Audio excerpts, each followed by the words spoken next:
कई खास मेहमान लगातार हमारे साथ बने हुए हैं। संजीव जी, ये जो तस्वीरें भी हमने देखी, वोटर का वो कॉन्फिडेंस भी देखा और साथ ही किस तरह से वो अपने कार्ड्स खोलता नहीं है, वो दिल मेक यू गेस, दिल keep you guessing. Probably that's the beauty of democracy, जिसको कहते हैं लोकतंत्र की खूबसूरती वही है। नहीं, देखिए उत्तर प्रदेश में तो और भी अद्भुत वोटर है। आप समझिए, जब लोगों को लग रहा था कि भाजपा की सरकार नहीं बनेगी तो 2012 में उसने पूर्ण बहुमत दे दिया, 2017 में पूर्ण बहुमत दे दिया, 2007 में पूर्ण बहुमत दे दिया। कितने टूटे फूटे लोकतंत्र के बाद सरकारें बनती थी, 6-6 महीने की सरकारें बनाने तक का अनुभव किया उत्तर प्रदेश ने।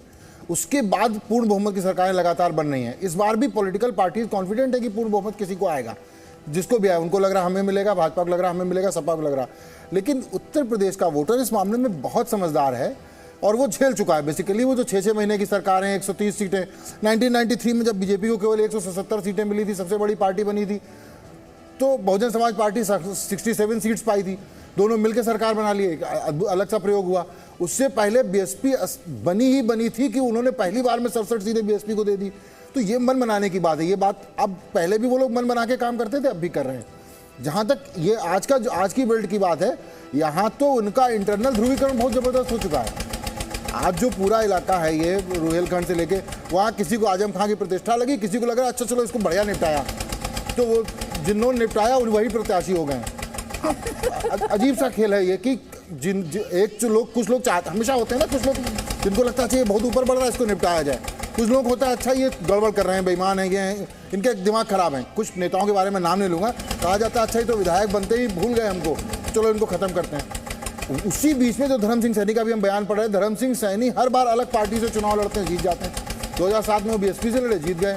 12 में, 17 में वो फिर बीजेपी में आ गए, जीत गए। इस बार उनको पता नहीं क्या, उनके पास कुछ लोग थर्मामीटर होता है, जान जाते हैं। कह रहे हैं ना कि जिन्होंने निपटाने का काम किया वही प्रत्याशी हो गए। और आज तो बहुत ही इंटरेस्टिंग स्टेटमेंट, बार वो योगी आदित्यनाथ का, उत्तर प्रदेश के मुख्यमंत्री योगी आदित्यनाथ का स्टेटमेंट अरविंद केजरीवाल इस वक्त बोल रहे हैं। और सब लोग मिलके, चाहे वो कांग्रेस का हो, चाहे वो बीजेपी का हो, चाहे किसी भी पार्टी का हो, आपकी पार्टियों ने आपको आज तक कभी कुछ नहीं दिया। 70 साल में बीजेपी वालों को क्या दिया? बीजेपी ने कुछ नहीं दिया। कांग्रेस पार्टी ने कांग्रेस वालों को क्या दिया? कुछ नहीं दिया। अकाली दल वालों ने अकाली दल के काडर को क्या दिया? कुछ नहीं दिया। इस बार सारे जने एक बार अपनी अपनी पार्टी को भूल के सारे जने झाड़ू का बटन दबा दें।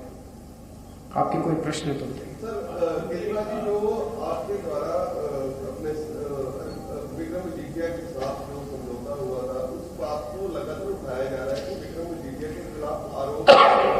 आज भी जैसे चन्नी जी ने कहा कि केजरीवाल आमतौर पर माफी मांग लेते हैं, वो कैसे बात करेंगे पंजाब की, इसके बारे में?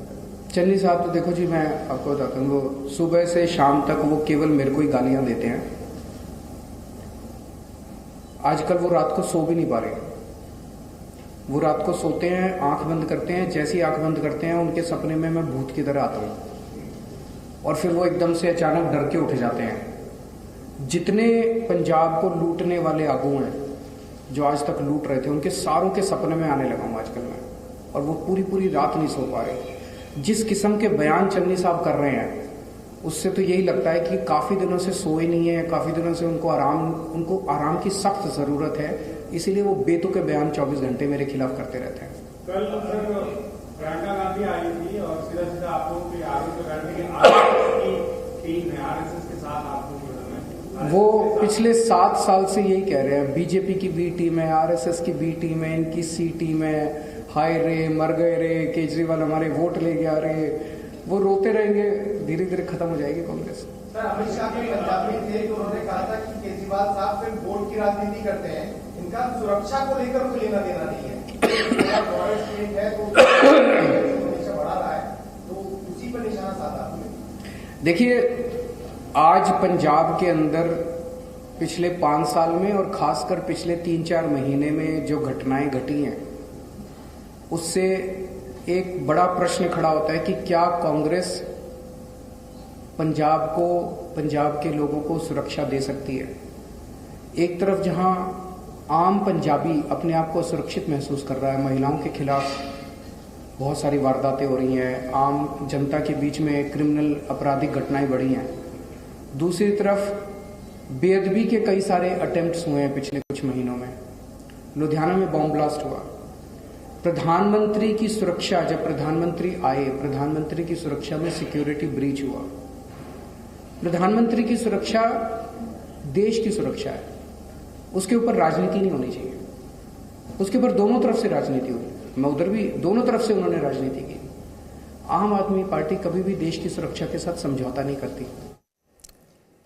तो अरविंद केजरीवाल को आप सुन रहे थे, वो कह रहे हैं कि अब मैं सीएम चन्नी के सपनों में आता हूं और सीएम चन्नी उनसे डरते हैं। सपनों का जिक्र बहुत हो रहा है। इससे पहले अखिलेश यादव के सपना भी आपको याद होगा, उन्होंने कहा था भगवान कृष्ण आए थे उनके सपनों में और सरकार बनवा रहे थे। तो भारतीय राजनीति में आजकल सपनों का बहुत जिक्र है।